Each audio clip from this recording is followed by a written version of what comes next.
Now, Europe is in the grip of an intense heat wave that's seen record temperatures across much of the continent.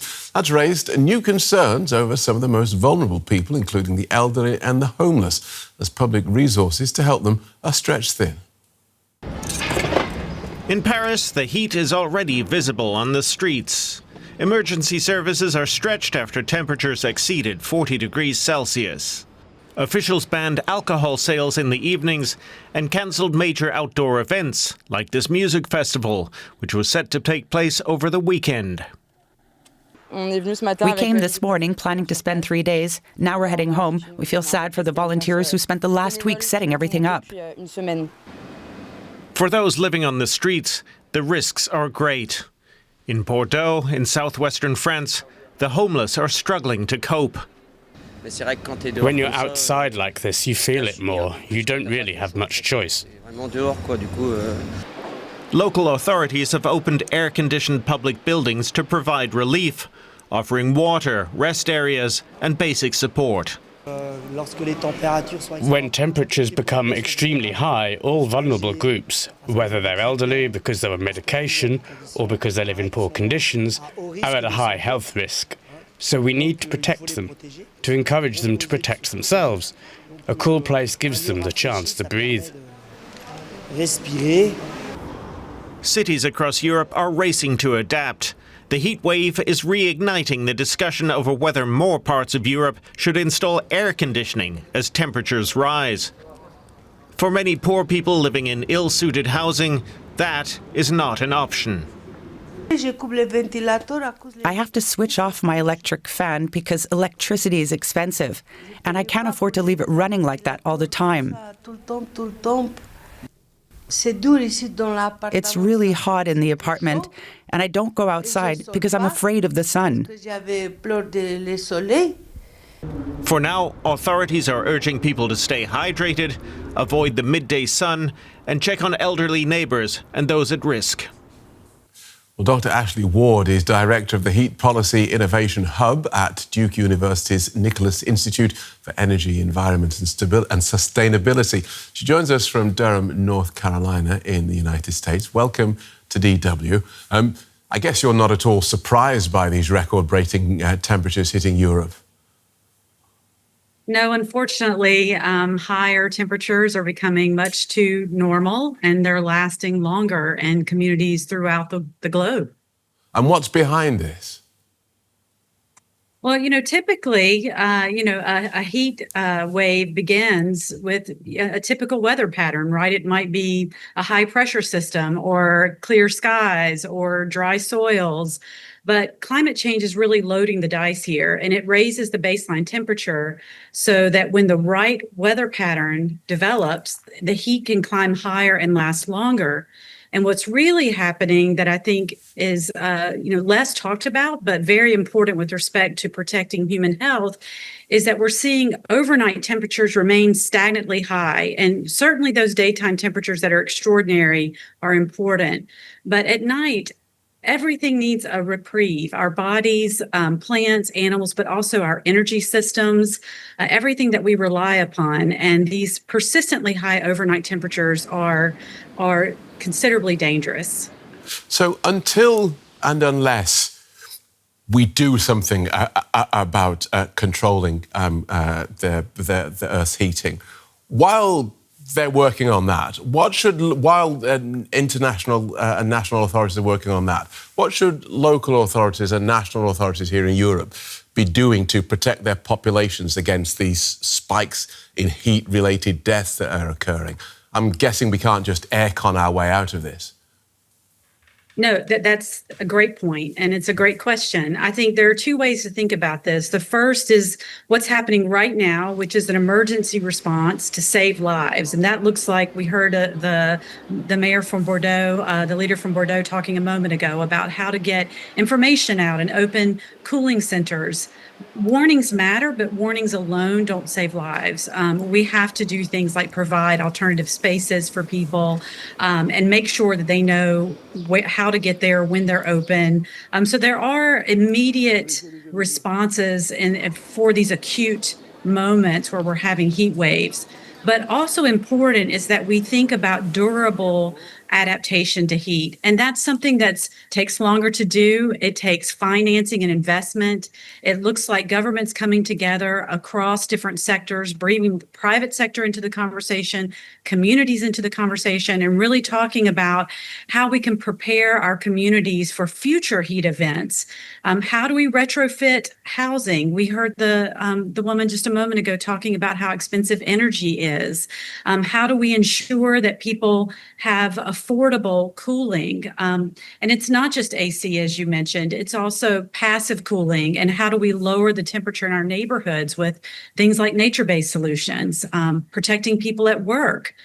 So it is truly a all of government, whole of government, multi-sectoral response that is needed to create durable and lasting adaptation, in addition to what everybody is doing now in this moment, which is critical work that definitely saves lives. And are there lessons to be learned in this hemisphere from countries in the global south where such temperatures are more often experienced? Yeah, I often get this question, and I do think, of course, there are some very practical adaptation strategies from countries who have managed dangerous heat for much longer. I think it's really important for those of us in the global north not to romanticize enduring heat exposure. This is certainly something that happens where I'm from. People say, "Oh, it's been hot here for a long time. We don't, we can do this and plow through it." And I think what's important is for people to recognize is the heat exposure that we're experiencing now is unlike anything that we've exposed in the past. But the global south communities have long experienced heat. We can learn how they've taken a very bottom-up and community approach to heat planning, how they've developed public warnings, and they've thought about passive cooling, how you're structuring your built environment to capture airflow. I think one of the biggest lessons out of the global south is that heat response, particularly in these emergency moments, have to be community-based. People have to trust who's sending warnings to them. They have to feel welcome at the places that we open. And this is really critical. And so I do think there are many different lessons that we can learn from the global south as far as the built environment and how we're structuring our built environment, but also thinking about how we communicate with the public at risk. Thank you so much for talking us through that, Ashley. Dr. Ashley Ward from Duke University. Thank you. And Europe is in the grip of an intense heat wave that has seen record temperatures across much of the continent. And that's raised new concerns over some of the most vulnerable people, including the elderly and the homeless. The mercury has climbed above 40 degrees Celsius in the French city of Bordeaux, where officials have opened air-conditioned public buildings as temporary shelters to allow people to escape the heat. We can now speak to Joyeeta Gupta. She's a professor of environment and development in the Global South at the University of Amsterdam and the UNESCO-affiliated Institute for Water Education in Delft. Professor, welcome to DW News.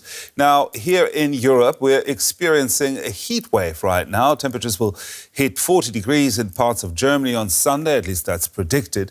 Those temperatures are still rare in Europe. Maybe not for much longer, but describe for us the situation in countries that regularly experience such heat across Asia and Africa. How are especially poor people affected there? Well, today, in fact, we find that annually around 500,000 people are dying from extreme heat worldwide. In the developing world, it's very difficult for people to access cooling. And so when they are exposed to extreme heat, this leads them to seek shelter from their homes. But very often the home itself is hotter than the place outside. So that's some research shows that in some of the homes, even though they are covered, they're still warmer than the places outside. So basically what you have in developing countries is a situation that people can't move. They can't walk out. They're stuck to staying underneath a tree or underneath in their houses. And barely 5% of households have access to air conditioning in most South Asian countries. And in Southeast Asia, it's up to 15%, but the rest don't. So essentially, it's the informal workers that suffer a lot because they're the ones who are on the streets and they have to continue working despite the heat. At the same time, you also have farmers have to continue working. And so it is really, really complicated for these large numbers of people who are suffering continuously. Now, when we're talking about rich and poor people in those countries, the divide is not simply about air conditioning, is it? There's other issues at play there as well. So the divide, well, essentially rich people can afford to not only sit in an air-conditioned house, an air-conditioned car, an air-conditioned office.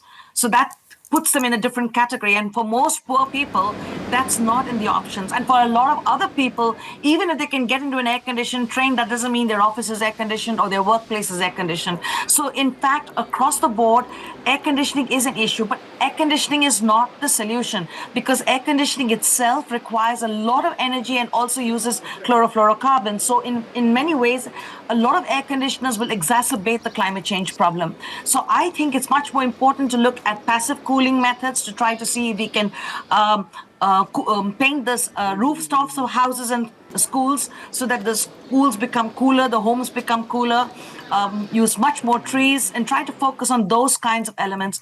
Infrastructure, of course, is also at risk, because as it gets hotter, anything which has metal is going to either get curbed or change in its shape and form. So that's also going to be a huge problem for trains, for electric poles and things like that. But that's also going to be a problem here. Now, in those countries severely affected by this across Africa and Asia, is anything being done to help poor people cope with the heat? Well, there are a lot of policy documents being written. So these policy documents mostly focus on passive cooling, which is, again, growing trees and trying to deal with urban heat island effect. And they also focus on trying to increase the ability of hospitals to cope with these kinds of heat-related incidents, and they do early warning systems. But in most of these places, the bulk of the poor people are still exposed to extreme heat and extreme humidity. And of course, the two together are very problematic. Now, when it comes to dealing with heat, it all starts with hydration, doesn't it? Is access to clean water also a problem there? It's a huge problem. And right now, today, 2.2 billion people do not have access to clean drinking water. So essentially, what you're doing is you're exacerbating the situation that you have at a normal moment when 2.2 billion people don't have water. So that is horrendous. But more than that, what we're seeing is that the ecosystems are drying out, the water bodies are drying out. With every 1 degree rise in temperature, there's a 7% increase in water vapor in the atmosphere. And that basically means that everything is losing water. And this is really causing great dehydration, great stress, problems with the skin, problems with the heart, problems with the body. It is really a very, very big problem, and it's going to exacerbate chronic problems in a large number of people. Now, poor people in rich countries like Germany, for example, are also suffering. Do you see governments recognizing the problem and addressing the problem? Well, this morning, the Netherlands has declared it as code red, which means that we are having the most critical heat event in our history in some ways. And what you're seeing is, I don't know whether the governments are actually dealing with this code red situation, but you're seeing that schools, daycare centers are closing down because they don't have the ability to keep those children there in a safe manner. So they prefer that the parents take responsibility. And I guess we are being warned to stay inside homes and to drink a lot of water. And I guess whether you're rich or you're poor, that's what you're being warned.